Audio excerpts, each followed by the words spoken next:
اکبر کی جو مقتل سے اٹھا لائے حسین نوجوان کو صف اول سے اٹھا لائے حسین چاند کو شام کے بادل سے اٹھا لائے حسین جبل اب شیر کو جنگل سے اٹھا لائے حسین صدا لاشیں سریاں نکلے جا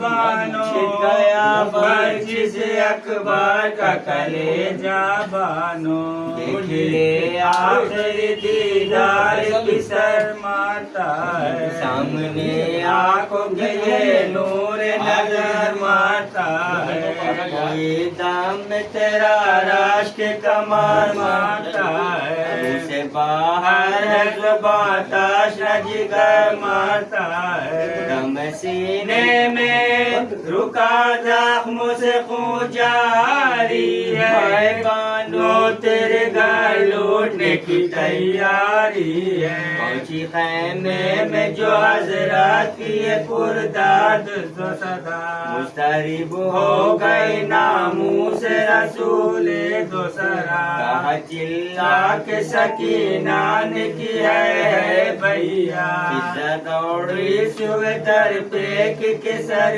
سے یہ ردا بیٹی زینب مستر نکل آئی بار گھبرا کے کلے سا نکل آئی بار شاہ کے کاندھے پہ دیکھا علی اکبر کو نڈھا ہاتھ پھیلا کے چلائی کی ہے میرے لال کیا غضب ہو گیا ہے بادشاہ نیک خصال راس آیا نہ میرے بچے کو 18واں سال ٹکڑے تیغوں سے بدن ہو گیا سارا کون تھا جس نے میرے شیر کو مارا ہے کے بانوں سے یہ فرمانے لگے سرور دی سن پیٹو ابھی زندہ ہے میرا ماہ نبی سانس آتی ہے یہ ہر دم دم باز پسی کچھ ان کا بھی ہے اور ہم بھی ہے مرنے کے قریب چھٹے اب نہ رہا کوئی ہمارا بانو جوان بیٹے کے غم نے ہمیں مارا بانو کہ یہ لاش کسر خیمے میں لائے سروات اکبر کے سنبھالے تکوی اور کوئی شہن فرزند کو آہستہ لٹایا جا کر ان کے پہلو میں تڑپنے لگی ماں خاصہ جگر کہتی تھی دل پہ سینا غم کی لگائی بیٹا آنکھ کھولو نہیں مرتی ہے یہ دائی بیٹا ان کے مادر کی صدا کھول دیے دیدے ہاتھ اٹھا کر کارو نہ میرے سر کی پاس آ کر ہمیں چھاتی سے لگا لو اس رن سے آئے تمہاری ملاقات کو یہ گھر آپ کے اقبال سے دیکھا ہم نے تمہیں آ کے عجب حال سے دیکھا ہم نے زخمی ہونے کی خبر کس نے میری پہنچ آئی جھوٹ ہے میں نے تو ہرگز نہیں برچھی کھائی تلک بیٹے کو تقدیر سلامت لائی دیکھے حضرات کے قدم تن میں میرے جان آئی مرگ سے پہلے وہ ماتم یہ صبح ہے اماں میرے کپڑوں پہ تو عباس کا خون ہے اماں میرے کپڑوں پہ تو عباس کا خون ہے اماں لاش اکبر کی جو مقتل سے اٹھا لائے اسے